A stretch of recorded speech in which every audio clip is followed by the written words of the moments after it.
Bienvenidos a la Caverna del Emprendedor, el podcast donde emprendedores que están en primera línea de batalla nos cuentan su historia tal y como es, sin mitos ni gurús.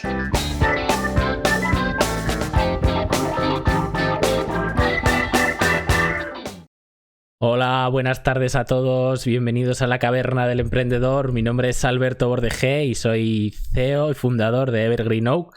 Y conmigo tengo a Ismael Galeana, también conocido como Dr. Vinos. ¿Qué tal, Ismael? Muy bien, ¿qué tal estás tú, Alberto? Oye, pues genial, la verdad. Llevamos una rachita de directos y de podcast bastante interesante. Estas 2 semanas hemos hecho 3 directos, así que no podemos quejarnos, le estamos cogiendo el gustillo a esto. De hecho, hicimos una muy interesante, fue esta semana, yo ya no sé ni en qué día vivo, pero sobre herramientas para emprendedores. Bueno, Ismael, ¿qué tal ya vino, tío? ¿Qué hay de nuevo? Pues se nos han agotado, bueno, lo dije la semana pasada que había todavía regalo del Día del Padre, ya no queda, pero bueno, cuando salga esto lo publicamos en podcast, ya no se podrá conseguir. Pero se ha agotado la verdad es que bastante rápido, así que bien, y ahora mismo no caigo cosas, pero vamos, estamos trabajando mucho y haciendo muchas cosas, así que pronto saldrá. Pues la verdad es que a la gente le ha dado poco tiempo, porque se ha agotado hoy, lanzamos ayer el podcast anterior y vamos, o sea, es decir, sí que es verdad que hicisteis vosotros promo, pero si no lo habéis visto el primer día, os habéis quedado sin regalo el Día del Padre. Pero oye, que todavía podéis Tenemos comprar. más regalos, ¿eh? Claro. Aquel pack es en concreto que lleva unos calcetines, lleva una cartita muy chula, los vinos todos con su nombre. Seguía un hilo conductor, una historia dentro de la carta que le regalas a tu padre. Bueno, era un buen regalo, se han agotado ya.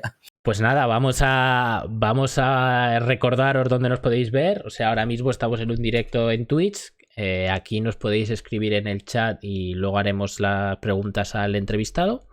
Y posteriormente, pues lo subimos a las principales plataformas de podcast, a YouTube, etcétera. Así que bueno, elegid con sabiduría dónde nos vais a ver. Y poco más, dar las gracias como siempre a Impact Hub Zaragoza por su apoyo y presentar ya al entrevistado de hoy, que es, como ya bien podéis leer en la pantalla, Emilio Froham, CEO y cofundador de Belka Motors. Emilio, cuando quieras, conéctate. Aquí estoy. Hola, Emilio, ¿qué tal? ¿Cómo estamos? Estreno cascos de streamer por vosotros, ¿eh? Ya lo sé, ya te estábamos esperando para que tuvieses los cascos. La verdad, eres el más preparado que ha venido aquí hasta ahora con semejantes cascos.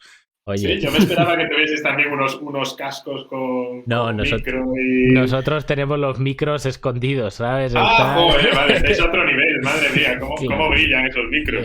Tenemos los micros escondidos. Pero intentamos que no se vean mucho porque parece que queda mejor, pero sí que llevamos micros, sí. No te preocupes que se nos va a escuchar bien. Bueno, Emilio, lo primero, bienvenido. Y lo segundo, cuéntanos quién es Emilio y qué es Belka Motors. Primero cuéntanos quién es Emilio y luego cuál es tu proyecto.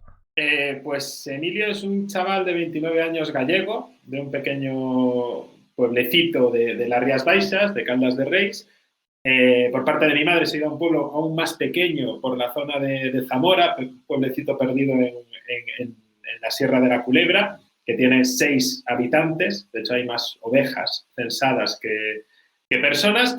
Y acabé en Madrid hace 5 o 6 años y echaba mucho de menos pues esa tranquilidad, esa paz, ese aire puro que me acompañó durante toda mi vida. Y por eso es uno de los motivos por los cuales he emprendido en Belka, que es una marca de motos eléctricas que quiere mejorar la salud y la convivencia en las ciudades. La verdad es que eso me siento bastante identificado porque, bueno, Ismael, que ya lo sabe, pero yo también soy de un pueblo pequeño de Soria que tiene algún habitante más, pero algún habitante más es de 6 a 10 habitantes, o sea que casi el doble de habitantes. y te entiendo, ahora estamos por Valencia, pero te entiendo, pero he vivido en Madrid y lo que tú dices, o sea, yo me escapaba los viernes corriendo al pueblo en cuanto era viernes a las 3 y salía, ni pasaba por casa, me iba ya el viernes viernes con todo al trabajo en el coche para salir pitando de allí.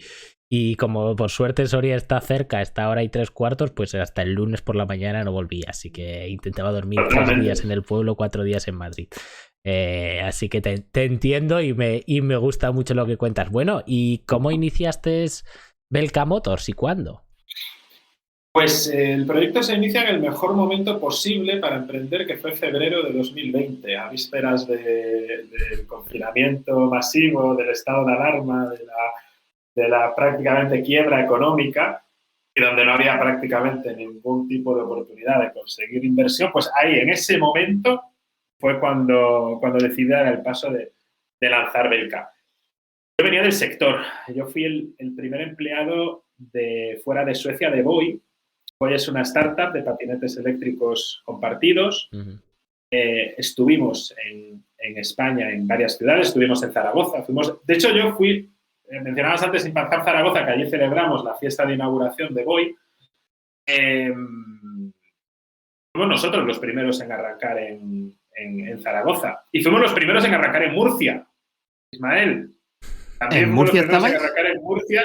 Sí, lo que pasa es que fue un proyecto muy pequeñito con la UCAM, con la Universidad Católica de Murcia, y lanzamos simplemente 50 vehículos en el campus de la UCAM. Bueno, pues las cosas. Que tengo que decirlo, es la universidad a la que todo el mundo va en coche, porque es la privada y es donde se ve el mejor parque de vehículos de Murcia, están ahí. Sí. No, pues es decir, no funcionó, la verdad, ni en Zaragoza ni en Murcia.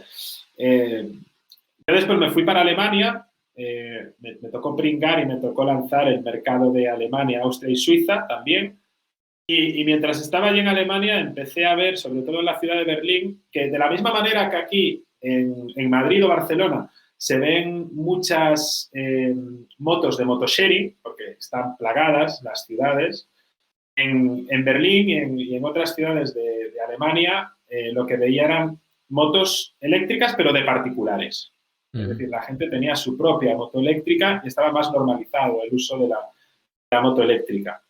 Entonces, hice una ruta de visitas con centros de producción en China para poder comenzar la producción de motos eléctricas. Antes, en Voi, pues lo que hacía era importar patinetes eléctricos, y ahora pues iba a ser un salto del patinete a la moto, pero al final, China lo que tiene son unos clústeres industriales enormes, que es como una especie de súper grandes almacenes o súper grandes centros de producción donde suelen tener todo concentrado, ¿no?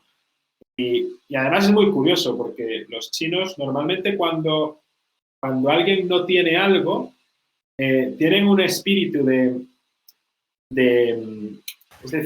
cooperación alucinante, porque tú entras en un centro de producción y si no te pueden hacer lo que quieran, el paisano, el CEO de ese centro de producción, te coge así y te lleva a junto su vecino y dice, igual yo no puedo hacértelo, pero igual él sí.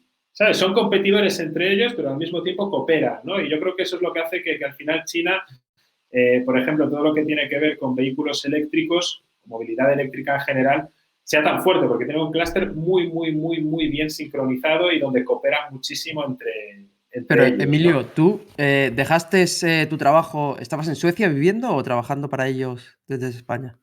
Fui el primer empleado desde Suecia para lanzar el mercado de España, porque los suecos pensaban muy acertadamente que, es decir, Voi es una startup de las más ronderas que ha habido en los últimos 2 años. Levantamos 350 millones de euros de inversión en tan solo 48 meses, es decir, 2 añitos. ¿Qué es lo que pasa? Voi lo parte en la ciudad de Estocolmo en agosto. Entonces, obviamente, la estrategia de Voi pasaba por conseguir cierta rentabilidad, cierta recurrencia de ingresos, no voy a decir rentabilidad en una startup en los primeros compases de su vida, sino cierta recurrencia de ingresos durante los meses de invierno. Es decir, les preocupaba que con las nevadas, los meses de noviembre, diciembre, enero, febrero, ¿quién va a coger un patinete en Suecia? Pues prácticamente nadie, porque va a estar la carretera helada, un frío de la leche y pensaban que había que irse al sur de Europa, que fue cuando empezó todo ese boom. En septiembre, octubre del año 2019 fue cuando empezaron a venir prácticamente todos los operadores de patinetes eléctricos, especialmente a España, porque sobre todo por el clima. Porque eso es lo que te iba a decir, porque claro, vosotros entráis y yo recuerdo no sé si sería hace un par de años o cuándo fue exactamente, cuando empezó lo de los patinetes eléctricos, el ir a Zaragoza y el tener de repente de nada a tener 5 o 6 compañías, todas las aceras llenas de patinetes eléctricos, las abuelas quejándose de que estaban por ahí tirados. O sea, fue de cero a todo en esa ciudad. En otras ciudades como Valencia sí que hubo unos pocos, pero los quitaron rápido. Pero en Zaragoza sí que es verdad que hubo un momento en el que había muchas. O sea, ¿qué pasó? ¿Qué fue mal para que hayan desaparecido, si no todos, casi todos? Bueno, pues han ocurrido muchas cosas mal, ¿no?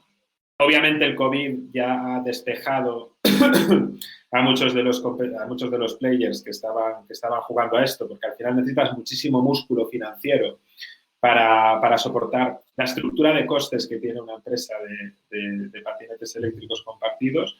Es decir, imaginaos, ¿no?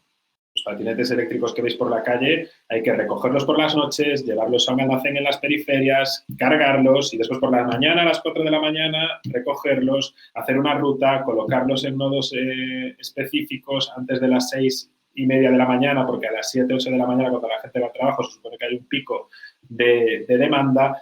Entonces, es decir, detrás de todo lo que es patinetes eléctricos, en una ciudad hay una gestión logística muy costosa y concretamente en España un vandalismo muy alto.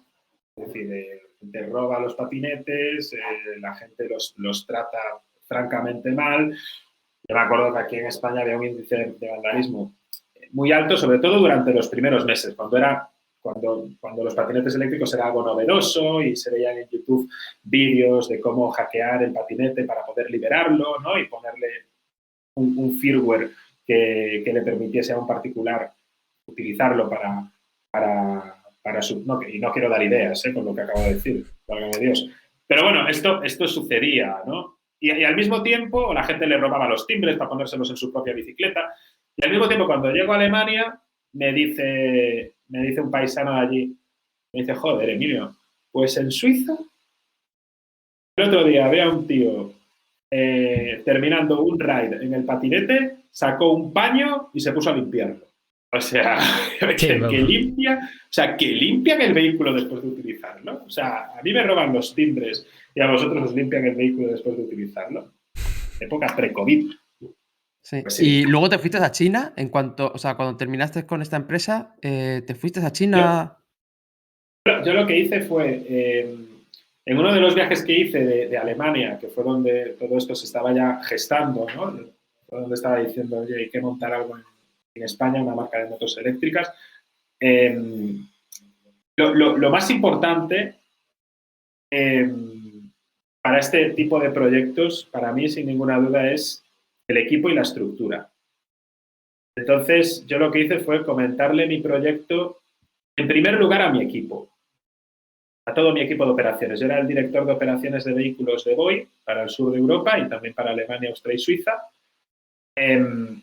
Entonces, si conseguía llevarme la estructura a mi propia compañía, teníamos muchísimo terreno ganado, porque al final lo que cuesta es crear la estructura, formar a la gente y al final,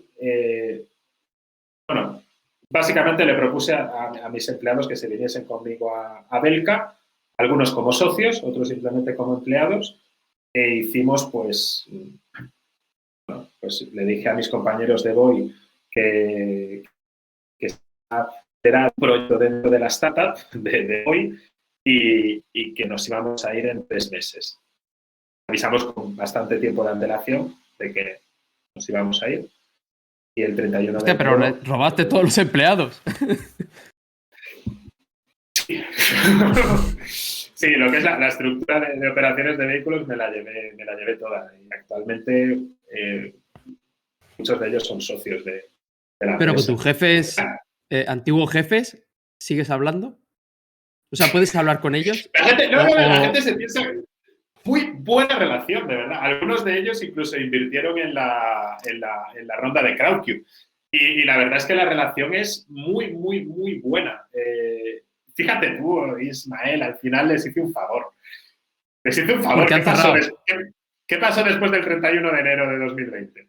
No, claro, al final te tenían que haber despedido a todos, está claro, sí. O sea... Es decir, sí. Es decir, les hice un favor porque realmente lo que pasó con las empresas de patinetes compartidos o motos compartidas durante todo el periodo de la pandemia fue terrible. Por lo tanto, es decir, fue un mal menor. Realmente el hecho de que nos fuese. Bueno, pero claro, eso cuando ya está la pandemia ahí, pero antes de que llegase la pandemia, me imagino el día que te sentaste con tu jefe y le dijiste, oye, me llevo a todos porque monto una empresa con estos empleados tan buenos que hemos ido reuniendo. Y no sé qué te diría. Te diría, adelante. No, sí, es decir, no hubo ningún problema. Sí, además yo estaba ya trabajando en Alemania y en Alemania ya necesitaban contratar a un alemán, entonces...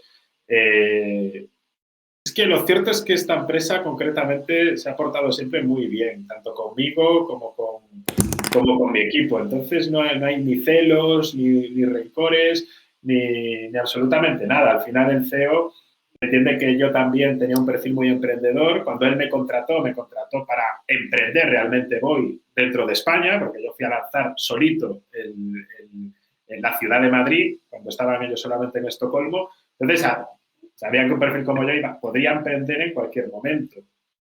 Y al final, pues con mi equipo, pues hice piña y tal. Y la verdad es que cuando les presenté el proyecto, se fueron al banco al día siguiente, pidieron un crédito y tracatrá, empezamos.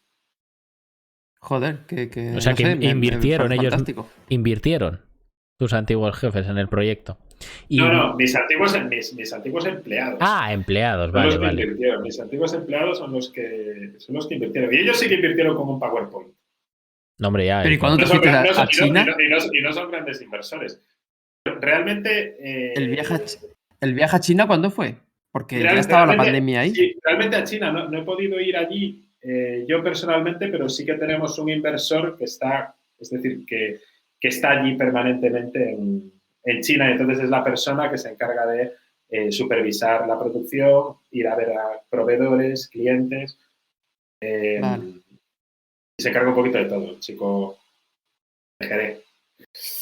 Muy bien. Andaluz. ¿Y por qué? Y pregunta, ¿por qué cambias? O sea, estabas en patinetes compartidos, ¿no? Y te mantienes, digamos, un poco en el sector, pero cambias de compartidos a venderlos en propiedad y de patinetes a motos eléctricas.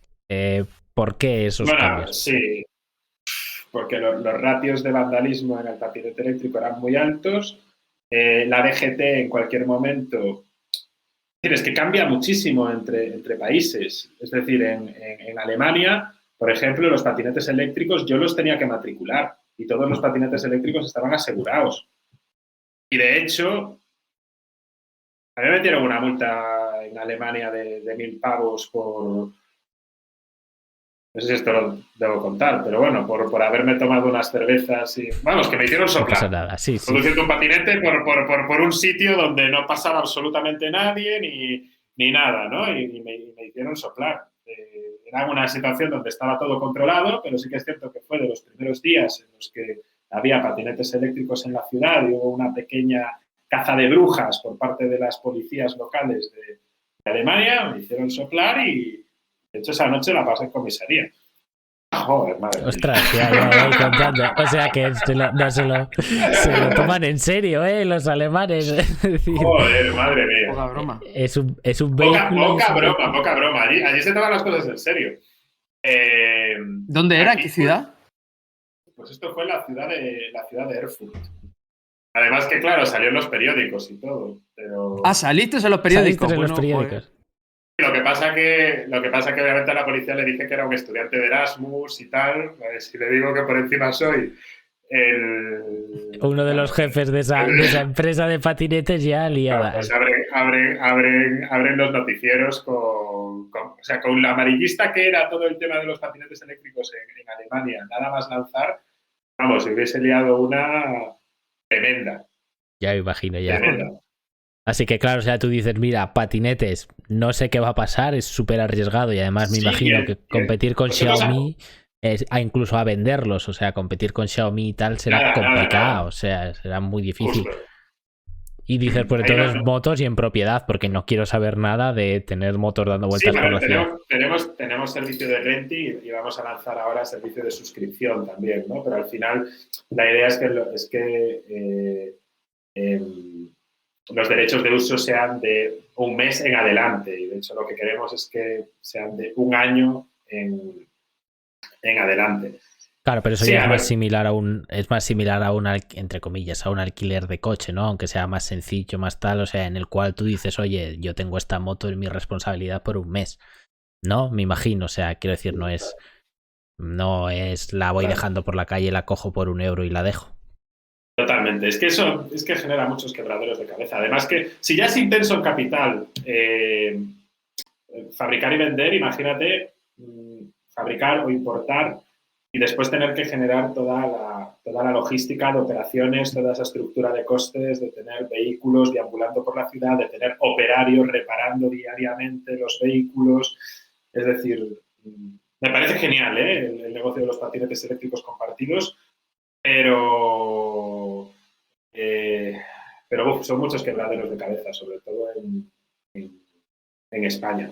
No, claro, me imagino que, ostras, es que imagínate... Y además, y con una regulación que no está clara tampoco, es decir, que no tenemos tampoco mucho carril bici como tienen en los países nórdicos.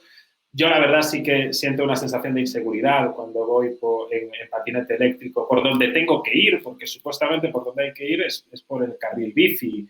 Y ahí te adelantan los coches por la izquierda, te adelantan los autobuses por la derecha, vas sin casco en muchas ocasiones y la verdad yo no me siento seguro. De hecho, de los accidentes más graves que he tenido en un vehículo han sido en patinete eléctrico. Uh-huh. ¿Y los patinetes funcionan en España? O sea, ¿hay suficiente demanda de patinetes como para que una empresa de estas funcione o varias a la misma vez que puedan convivir? Hombre, yo creo que no. Yo creo que está el negocio bastante saturado en España. Después hay ciudades que sí que lo han hecho tarde, pero creo que lo han hecho bien, como Sevilla, por ejemplo, que ha lanzado un tender, que precisamente han ganado los compañeros de Boy. Y entonces ahí, si trabajan solamente 2 players, pues sí que mola, ¿no? Porque no tienes que tener 25 apps descargadas o 20 apps descargadas para tener accesibilidad a los vehículos, porque lo que se hizo en ciudades como Madrid fue es decir, como designar nodos a las compañías de patinetes eléctricos y eso hacía que si querías tener alta disponibilidad de vehículos como usuario, tuvieses que tener descargadas 4, 5 o 6 aplicaciones. Claro. Y luego los patinetes no son todos iguales, no son el mismo fabricante, ¿no? Bueno, casi todos sí. Ahora casi todos son Okai. Bueno, al menos cuando yo me fui. Muchos empezaron con Xiaomi, después todos se cambiaron a Segway, Ninebot. Después hubo ahí un momento de transición hasta que llegaron los de Okai, que ya eran patinetes producidos con la idea de hacer kick sharing, es decir, patinetes eléctricos compartidos. Y compartíamos, yo sé que hoy compartía modelos con Tier y con Lime, es decir, era el mismo fabricante. Ok, vamos a dejar ya los patinetes y vamos a centrarnos en las motos, que ya llevamos mucho rato hablando de patinetes. Entonces, tú te montas una empresa, hablas con China para fabricar las motos eléctricas y empiezas a producir todo esto en mitad de la cuarentena. ¿Desde cuándo empezáis a vender? ¿Cuándo empezáis a vender? A ver, nosotros teníamos 600 pruebas cerradas para el día 14 de marzo. ¿Qué es una prueba? Fue el día que habíamos hecho una campaña de marketing para que la gente se registrase para hacer test rides, es decir, para probar la moto.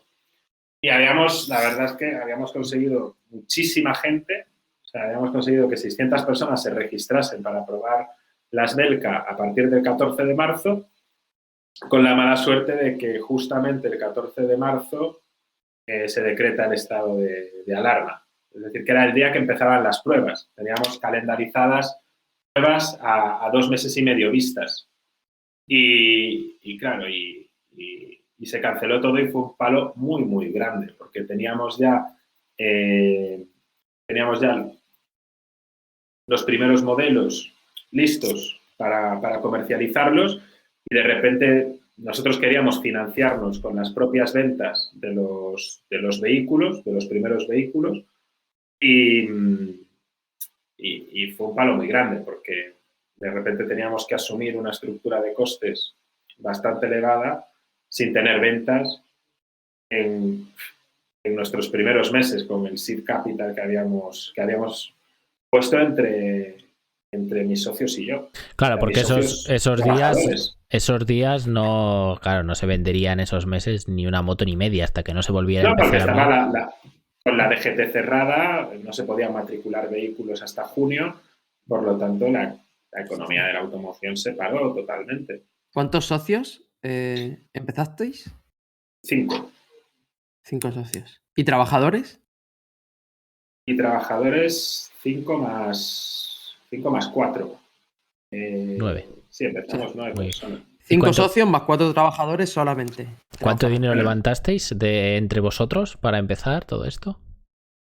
Muy poquito, en torno a los 60.000 euros. O sea que los socios fundadores pusisteis 60.000 euros y dijisteis, con esto nos traemos unas motos de China, las probamos y empezamos a vender, y con las ventas que tengamos, pues ya empezamos a funcionar. Claro, sí, sabíamos que íbamos a tener que levantar una ronda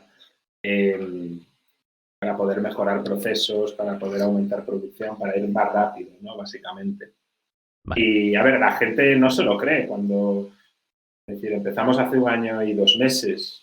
Al final estás hablando de crear una empresa de vehículos eléctricos con 60.000 euros, o de lanzar el MVP con 60.000 euros. Poquísimo. Es decir, por eso al final el producto o el equipo o el modelo ha tenido tanto éxito de cara a inversores después, ¿no? Porque para estos tíos con menos de 60.000 euros han conseguido hacer un MVP en un sector donde hay tantas barreras de entradas como es el de los vehículos. Claro, porque esto bueno, tú vas a China, a China y le dices, oye, mira, quiero una moto con estas características, tal cual, pum, y te hacen un prototipo, ¿no? Te lo mandan a Europa y entonces con eso tú ya haces las pruebas y vendes un poco bajo demanda. Me imagino que por eso es tan barato, ¿no? Los 60.000 euros. ¿O cómo funciona el hacer la primera moto? Sí, claro, ¿no? Pues si quieres hacer la primera moto desde cero, el diseño te va a costar en torno a los 350.000 euros, solamente diseñar la moto, ¿no?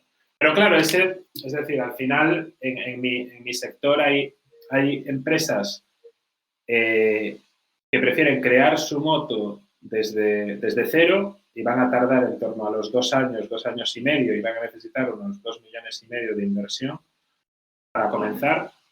Y después hay otros amigos, además que yo intento llevarme bastante bien con mis competidores, porque al final los primeros que empezamos y tal, yo creo que vale la pena que estemos unidos y que compartamos know-how y experiencias. Al final todos, excepto 2, producimos en China, y vale la pena estar conectados para ver si entre nosotros tenemos líneas de aprendizaje o líneas incluso de colaboración.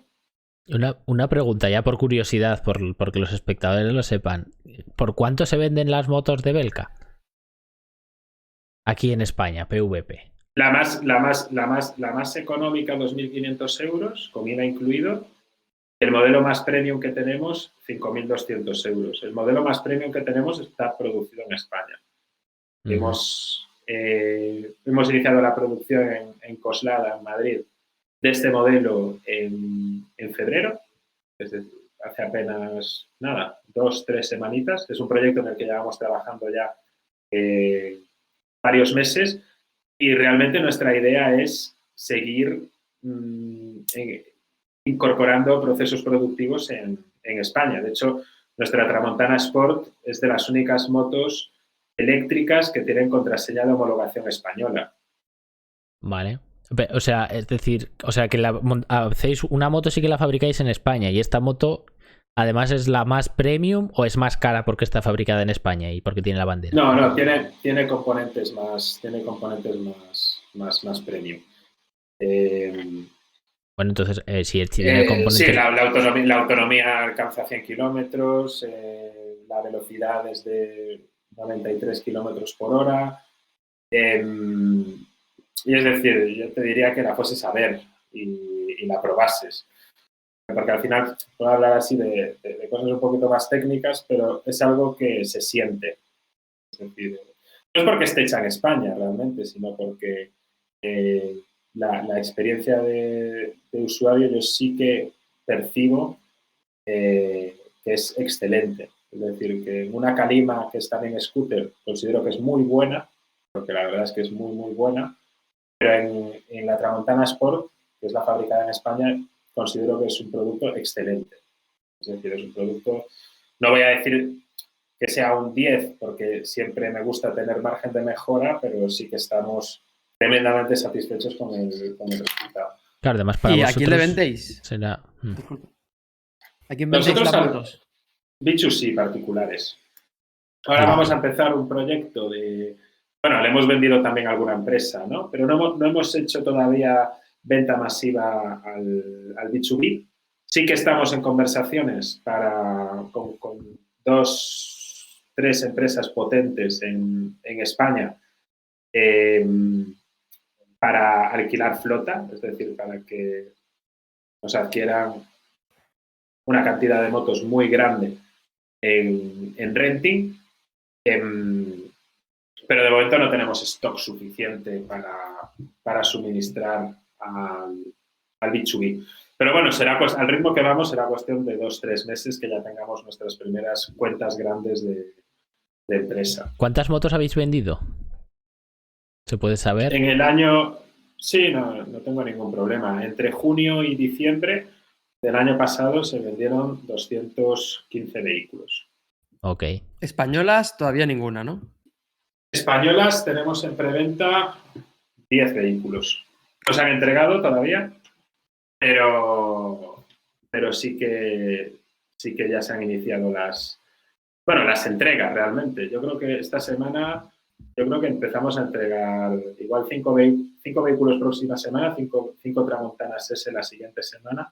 Y es una moto que realmente tenemos el piloto desde hace un par de semanitas, por lo tanto la gente aún no ha podido venir a probarla de forma masiva, pero dentro de 2 semanas la tendremos también en Barcelona, la gente la podrá probar en un centro de distribución de Barcelona. En el Corte Inglés, aunque estamos en el Corte Inglés, no se pueden probar dentro de los Corte Inglés, obviamente. Hombre, ya me imagino que... pero sería chulo, la verdad, ¿eh? La verdad es que sería una experiencia muy chula ir por el Corte Inglés y... Bueno, es eléctrica. Es eléctrica, sí, por lo menos gases no generaría. Nada. ¿Y qué aportáis vosotros a la moto, al proceso de producción? Porque no es vuestra fábrica, ¿qué es lo que le metéis vosotros propio de vuestra empresa? ¿Qué es el valor que le aportáis? Bueno, nosotros, para empezar, tenemos un ingeniero en China que supervisa todo el proceso. Después, cuando llegan a España, bueno, las que son españolas, es decir, las que producimos en China, las que producimos en España, pues controlamos el proceso desde cero hasta que pones la matrícula. En España cambiamos toda la tornillería, pulimos los acabados, cambiamos también los neumáticos, hacemos pues otro quality check con nuestro ingeniero y después lo que tenemos nosotros que no tiene nadie pues es una red de casi 200 talleres asociados para todo lo que tiene que ver con el servicio postventa. Porque, claro, o sea, yo entiendo que, claro, vosotros venís a España, le cambiáis la tornillería, no os fiáis de la tornillería que viene de China, entiendo... No, sí que nos fiamos, pero lo hacemos porque porque realmente queremos tener un producto pues lo más pulido posible, ¿no? Entonces, sí que hacemos ese esfuerzo de cambiarle la tornillería. ¿Y cómo vendéis? Porque claro, a mí se me hace complicado, o sea, se me hace un poco complicado el entender cómo conseguís de cero montar una moto y llegar a ese cliente al final que igual, pues probablemente no conozca Belka Motors porque es algo nuevo, ¿no? ¿Cómo conseguís que ese cliente diga, mira, toma, aquí tienes mis 3.000 euros, mis 5.000 euros, dame una moto en preventa? ¿Cómo conseguís llegar a ese cliente final? Pues no sabría decirte exactamente cómo lo hemos hecho. La verdad es que desde el principio, al final las cosas, obviamente hay un trabajo muy bueno en marketing detrás de la marca, pero sí que es cierto que hemos dado con 2, 3 teclas, a lo mejor sin querer, lo que ha hecho que seamos pues la marca más popular en redes sociales o la marca que tiene más seguidores en Instagram, que varios famosos pues nos hayan comprado la moto. Entonces, bueno, pues eso al final todo suma. Yo creo que al final el servicio al cliente también es muy importante y tenemos una experiencia de cliente muy buena, de ahora mismo 4.9 sobre 5, y el cliente se siente 100% acompañado. Es decir, no solemos tardar más de 24 horas en solucionar incidencias de la moto. Es decir, de hecho, si tardamos más de 24 horas, suena una lucecita roja en la empresa, y eso es algo que no muchas empresas de motos hacen. Servicio a domicilio en Madrid, que es donde estamos obviamente enfocando las ventas, y después que todos nuestros modelos tengan baterías extraíbles que se pueden cargar en cualquier enchufe doméstico. Ok, entonces, dicho, o sea, llegáis a los clientes, habéis montado una marca desde cero en 12 meses, ¿no? Básicamente, porque os fuisteis el 31 de enero de 2020, estamos en marzo de 2021 y ya tenéis una marca con cientos de motos vendidas, ¿no? O sea, un modelo con cientos de motos vendidas. Sí, y al principio era solamente utilizando nuestros propios canales y después pues ya se fueron sumando centros de distribución hasta ya llegar a este punto de sumarse el Corte Inglés. Yo realmente no creo, o sea, tendría que preguntarlo, pero me costaría creer que exista alguna marca que con 10 meses de existencia, que fue cuando más o menos cerramos las negociaciones con el Corte Inglés, que con 10 meses de existencia hayan entrado en la cadena de proveedores del Corte Inglés. ¿Llamasteis vosotros? Además. ¿Llamasteis vosotros al Corte Inglés o fueron ellos? Pues, si te digo la verdad, no lo recuerdo. Yo sé que contacté al Corte Inglés en un principio y después uno de nuestros inversores nos hizo el enlace directo con la persona adecuada. Vale. Eso es que al final a nosotros nos ha ayudado mucho también tener un cap table pues muy, muy útil. Es decir, hay mucha inteligencia de negocio en nuestro cap table. Es gente que tiene la posibilidad de abrir puertas en el sector, de ponernos en contacto con la persona encargada de tomar determinadas decisiones.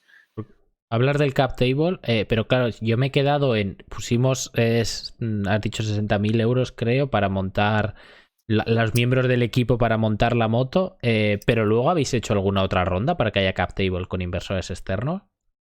Sí, durante la pandemia, nada más empezar la pandemia, hicimos un post en LinkedIn para buscar 120.000 euros y en una semana nos llegó una intención de inversión de casi $500.000 de euros. Ahí no teníamos absolutamente nada, es decir, no habíamos vendido ni una moto, las motos ni siquiera estaban terminadas y ahí ya percibí que sí que había un interés por parte de la gente en apoyar el negocio. Es cierto que algunos pues eran tickets pequeños de 5.000 euros, de 10.000 euros, Pero sí que hubo, bueno, pues muchas ganas Sí, ¿no? de invertir en el proyecto, a pesar de que era una situación terrible, porque era abril, no tienes métricas de negocio prácticamente, más allá de que el lead te sale muy barato en Facebook, en social ads, en Facebook sobre todo, pero no tienes muchas más métricas. Sin embargo, a la gente, sobre todo lo que le interesa es el equipo. Y al final estás llevando una estructura de hoy, que es la startup líder de micromovilidad en Europa, para crear tu propio negocio. Algo bueno tiene que salir de ahí. Claro, o sea, invirtieron en vosotros a pesar de las circunstancias, me imagino, ¿no? Invirtieron en el equipo. Efectivamente, invirtieron en el equipo. ¿Y cuánto levantasteis? Ya creada. Esa primera rondita, 120.000 euros, se cerró más o menos en mayo, junio, y después en septiembre, nada, 3 meses después fue cuando abrimos la ronda en Crowdcube y ahí conseguimos supuestamente, según los medios, el récord de España, 750.000 euros en menos de 4 horas. O sea que en verdad Crowdcube os fue bastante bien, ¿no? La verdad es que es un modelo que tiene que gustar mucho, porque recuerdo otros éxitos así, estilo lo de Muroexe y cosas así, ¿no? Porque es un producto que a la gente le gusta, estilo Kickstarter, ¿no? Pero para entrar en la empresa. Sí, al final, bueno, entra mediante el nominee. Yo no tengo contacto directo con las personas que invirtieron en Crowdcube, pero sí que es cierto que no fue gracias a la comunidad de Crowdcube que la ronda se levantó en menos de 4 horas. Es por un trabajo previo que hay detrás de hacer una landing optimizada para inversores y conseguir tener para el día de lanzamiento unos 500 inversores ya interesados, ¿no? Que tú después los nutres un poquito con email marketing para que después se lo pueden creer o no se lo pueden creer, ¿no? Pero nosotros le decíamos a las personas que estaban interesadas en invertir en Verca que íbamos a abrir el pitch público en Crowdcube, creo que era el 20 de septiembre a las 10 de la mañana, y les decíamos que vamos a por el récord de España de cerrar la ronda en menos de 4 horas. La gente decía, si son unos exagerados, tal, no sé qué. Yo preparé la ronda para cerrarla en 2 horas, no en 4. Yo tenía la ronda preparada, yo estaba súper tranquilo ese día. La ronda estaba preparada para cerrarse en 2 horas. Obviamente, pues al final esto es como el funnel de inversión, pues como un funnel de ventas, ¿no? Te caen algunos leads, hay otros que a lo mejor, pues obviamente no se creyeron nada y decidieron no invertir a las 10 de la mañana ni a las 12 del mediodía y se quedaron fuera porque, bueno, ya me meteré por la noche y ya claro, porque la inversión. Porque para la gente que nos escuche, o sea, el crowdfunding de equity, que es lo que vosotros hicisteis, es básicamente que a través de una página web, que bueno, que es una empresa que lo gestiona, pues tú ofreces participaciones barra acciones de tu empresa a la gente a cambio de un precio, ¿no? Y entonces la gente desde unas cantidades pequeñas pues puede invertir en esa empresa. O sea, que lo que nos estás contando... 10 euros. Desde 10 euros, vale. Ostras, pues sí, bien. 10 euros podían comprar participaciones en Verca. ¿Cuál fue la mayor inversión? O sea, el inversor más grande. Pues ahí tuvimos gente que metió tickets de 10.000 euros.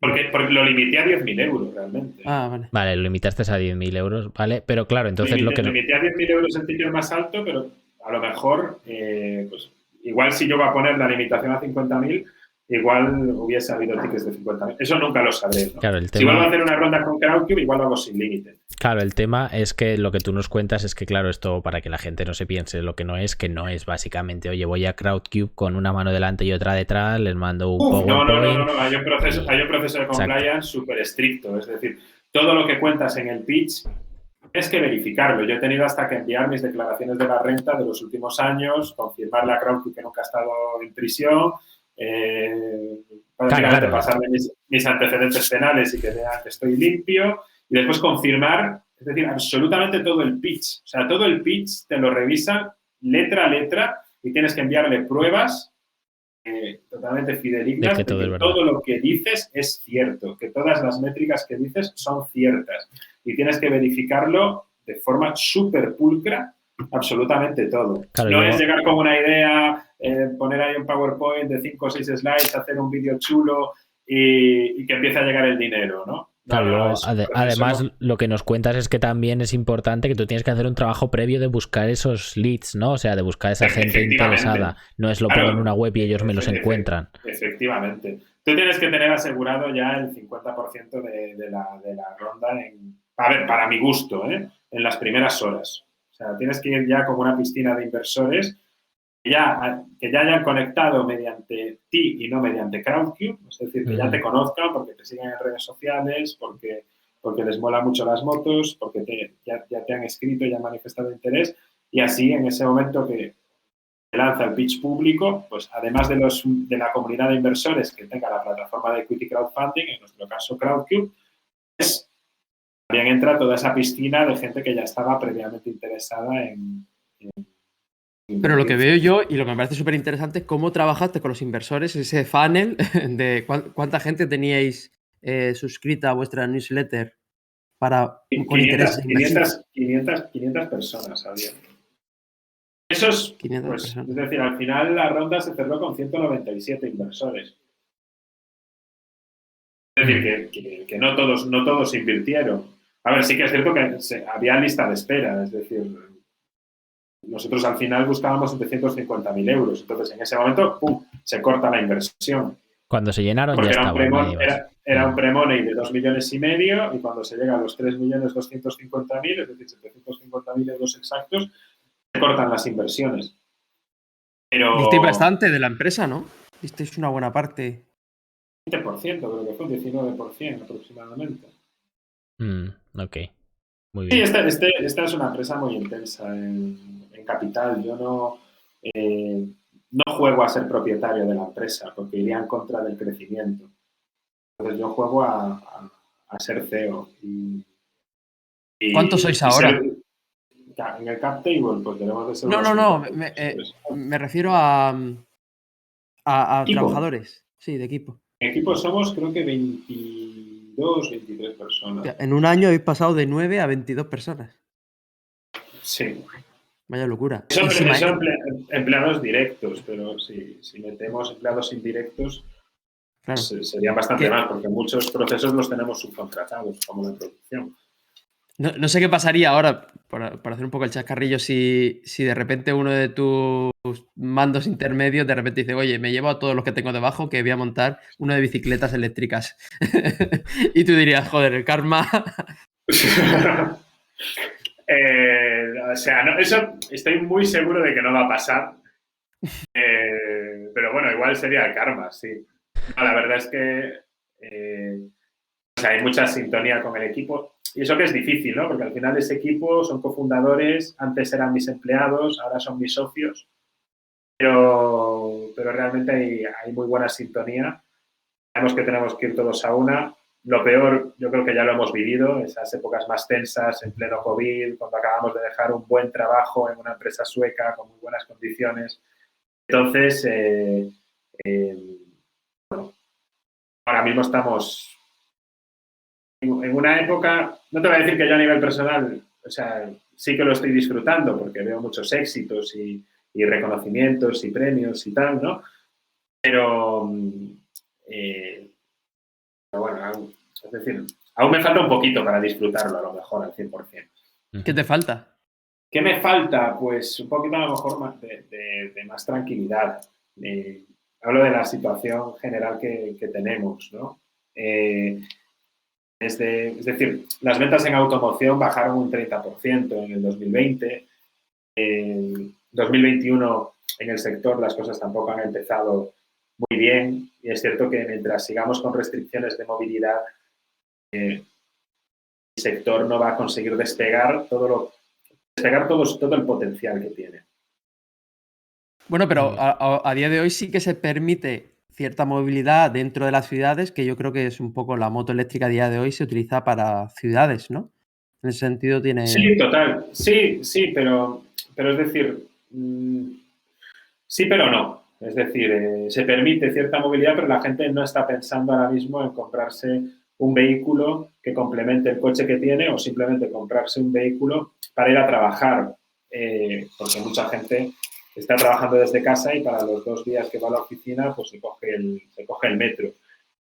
En cuanto se vuelva a la normalidad habitual, yo creo que sí que va a haber un aumento de matriculaciones, especialmente de motos para la ciudad. Además que la moto eléctrica no tiene ningún tipo de restricción de acceso a ninguna ciudad, aparcas gratis donde quieres, está bonificado el impuesto de circulación que hacen un 100% en muchos ayuntamientos. Entonces, bueno, son todo ventajas. No tienes que llevar la moto a la gasolinera, el mantenimiento es muchísimo más barato porque no hay filtros de aceite ni filtros de aire, y las reparaciones son muy limpias y yo creo que sí que va a haber un boom dentro de muy poquito tiempo en el sector. Bueno, a pesar de que la gente yo creo que seguirá teletrabajando, por lo menos una parte, ¿no? Yo creo que sí, que seguirá teletrabajando, pero bueno, al final es hacer planes. Yo, por ejemplo, siempre hacía planes a las 6, 7 de la tarde, me iba por ahí de tardeo, de cañas y tal, y eso la gente pues lo sigue haciendo, pero no lo hace con la habitualidad con la que lo hacía antes. Vamos, yo antes recuerdo salir a tomar algo prácticamente todos los días después del trabajo, ahora no. Ahora igual 1 o 2 días a la semana como mucho. Entonces, yo creo que aún no estamos, no hemos alcanzado para nada la normalidad. Es decir, aún nos queda bastante. Ok, pues no sé, espero que ya prontito estemos dentro de la normalidad, ¿no? Y que ya se empiecen a mover la gente hacia esas motos eléctricas, que seguro que molan, y a ver si hay mucha suerte con esta nueva que estáis fabricando en Coslada, que seguro que es genial. Ismael, ¿tienes alguna pregunta o pasamos a tu sección ya? Pasa a la sección, arranca la cabecera. Le vamos a dar la cabecera. Opiniones de Caverna. Bueno, aquí estamos de vuelta. Ismael, adelante. Vale, bueno, la idea es un poco conocerte como persona. Esta sección son Opiniones de Caverna, que es una sección que hemos hecho para que tú opines como si estuvieras en una taberna, pero dentro de una cueva, o sea, con la mayor sinceridad, sin ser políticamente correcto. Entonces yo te propongo 2 temas, eliges uno y te digo el tema a tratar, ¿vale? Te doy así como una pista dándote dos palabras y tú eliges. La primera sería sociedad o individuo. ¿Qué eliges? Individuo. Vale. Te quiero preguntar qué opinión tienes de Elon Musk. Pues, un auténtico referente. A nivel persona no lo conozco, pero es una persona que sin ninguna duda ejerce una influencia sobre la gente y sobre los mercados atronadora. Es decir, un tío que dice, oye, hoy invierto en esta empresa y al día siguiente, o en ese mismo día, suben las acciones un 50%. Entonces, para mí Elon Musk es influencia. Influencia. ¿Te gustaría conocerle? Me gustaría que fuese inversor de Belka, sí. De hecho, Hombre. a ver, Belka es una empresa que se inspira mucho en Tesla, en ciertas cosas, y de hecho estamos viendo la forma de ser la primera empresa de España en aceptar bitcoins como medio de pago. Estamos ya trabajando en eso para adelantar a Tesla, que quieren implementarlo dentro de poquito. Ostras, una propuesta arriesgada, ¿no? Porque es una moneda muy volátil. Sí, estamos viendo hacerlo con alguna stablecoin para no correr muchísimos riesgos, pero de todas maneras yo también pienso que hoy en día nadie va a comprar un vehículo con bitcoins con la valor, es decir, con el incremento del valor que está teniendo esta criptomoneda en el mercado. Es decir, la gente se los está guardando como bitcoin en paño y no creo que lo utilice para comprar ni gominolas, ni motos, ni viajes, ni nada. Ni nada, pero ¿no? Bueno, como aquel que se compró las pizzas, ¿no? Hace unos años y ahora valían no sé cuánto. En el Papa John's fue, ¿no? Sí, algo así, ¿no? Alguien el Papa John's fue, sí. Por no sé cuántos bitcoins se compró pizza. Se compró un par de pizzas y ahora valían como, no sé si eran 120.000 euros o algo así. Las pizzas. Eso se acordará toda la vida. Las monedas pueden aumentar su valor. Bueno, vamos al siguiente tema. Tienes que elegir entre música o moción de censura?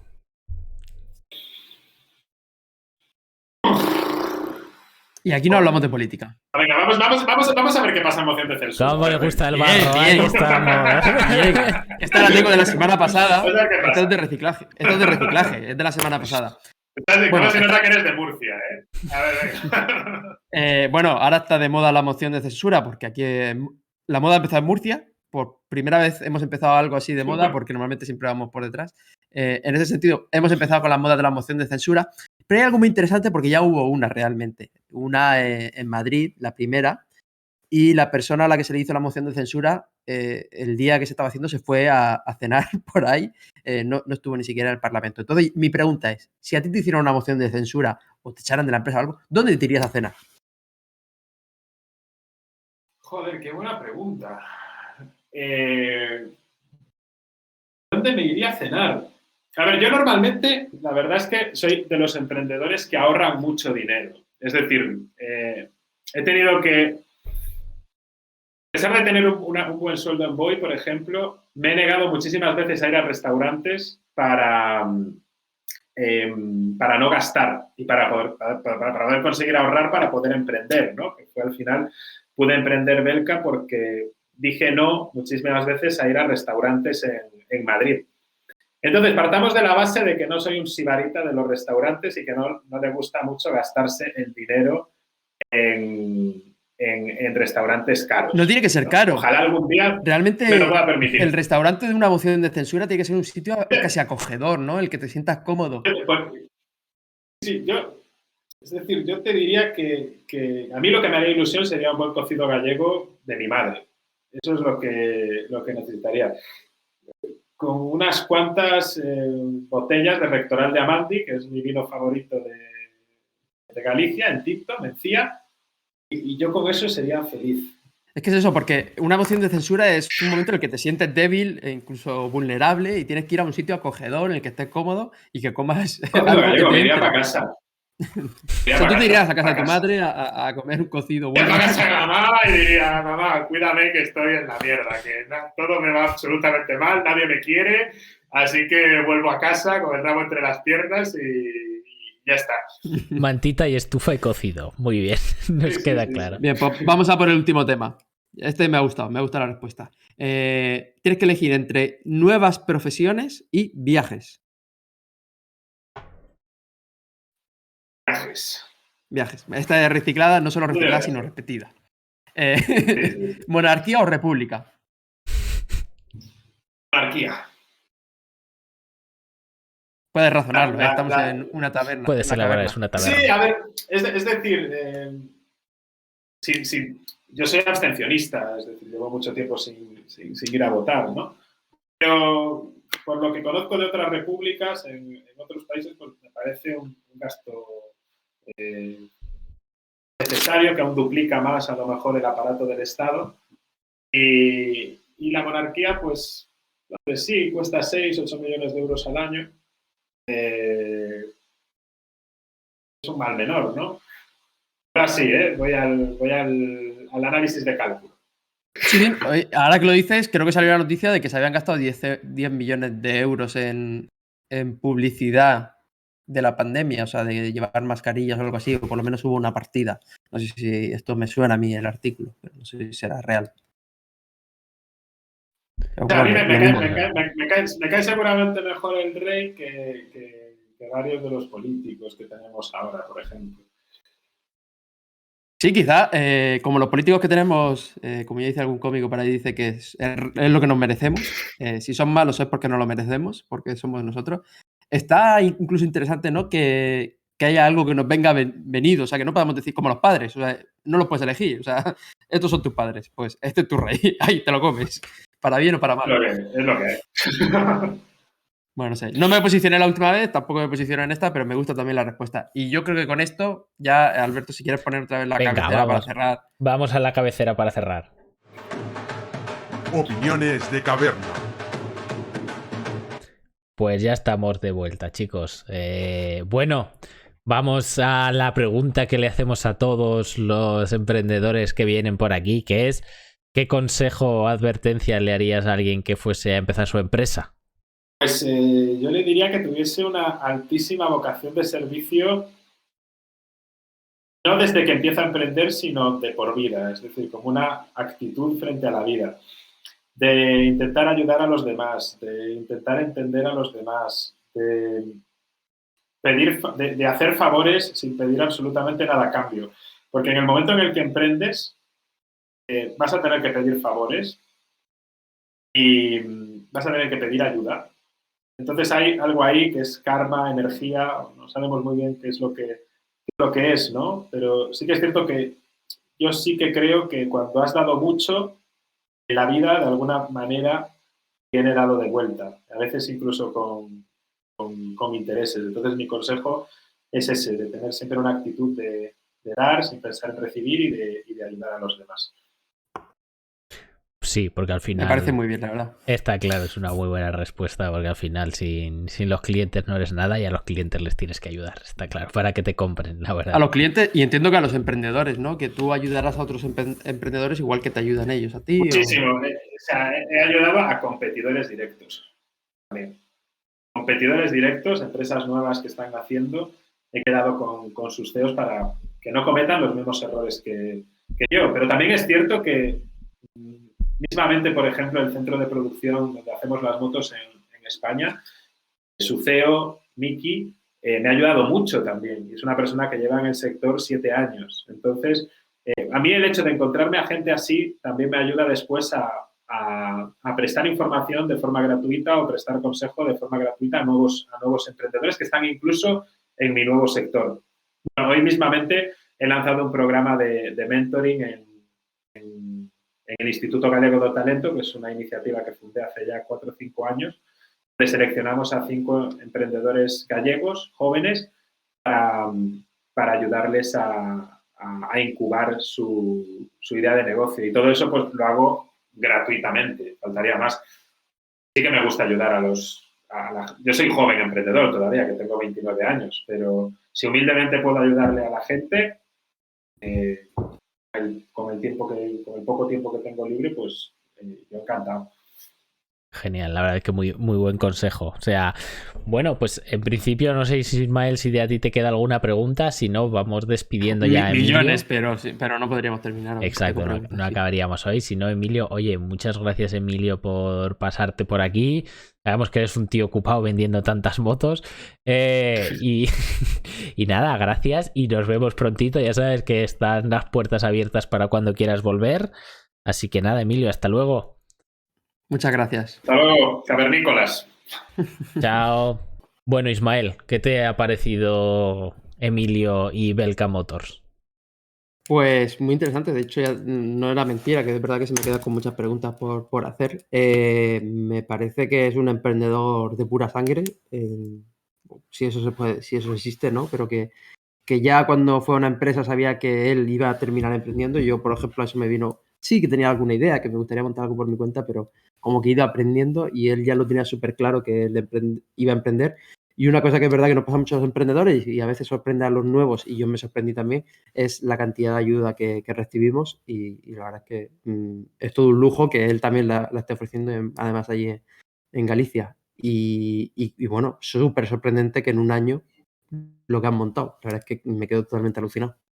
Sí, la verdad es que yo me quedo un poquito con la idea de lo que lo que ha sido capaz de montar en un año, ¿no? Porque se fue el 31 de enero de 2020, según ha contado, y está hablando que para el 14 de marzo de 2020 ya tenía pruebas con clientes, ¿no? Para las motos. Eso sí que es hacer un MVP rápido, ¿no? En mes y A ver, pico. la verdad es que teniendo un equipo ya montado, o sea, era como, bueno, como si estuviera en la misma empresa, pero cambiando de proyectos, ¿no? Pues Claro, pero aún así me sorprende porque, claro, o sea, traer las motos de China y todo ya tiene que llevar sus días, o sea, la velocidad impresionante y que le dé tiempo a vender más de 200 motos, creo que ha hecho casi 300 motos en 2020, en el mismo año que lo fundas, cuando tus primeras pruebas llegan en marzo y que además hay pandemia, que ya sabemos, o sea, es decir, ni Apple tenía capacidad para producir todos los iPhones que había, ¿no? Hubo este problema de componentes y de todo.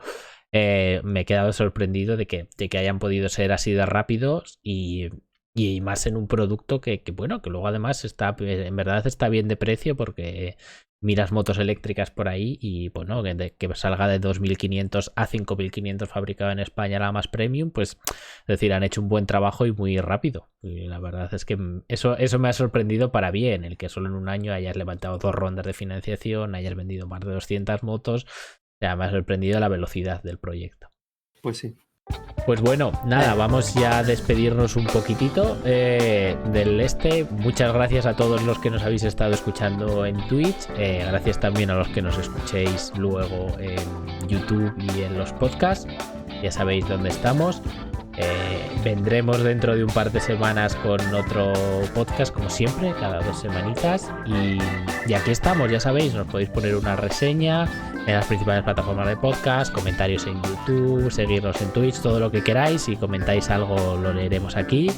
Y nada más, sin más eso nos despedimos. Oye, Ismael, nos despedimos. Hasta luego. Hasta luego.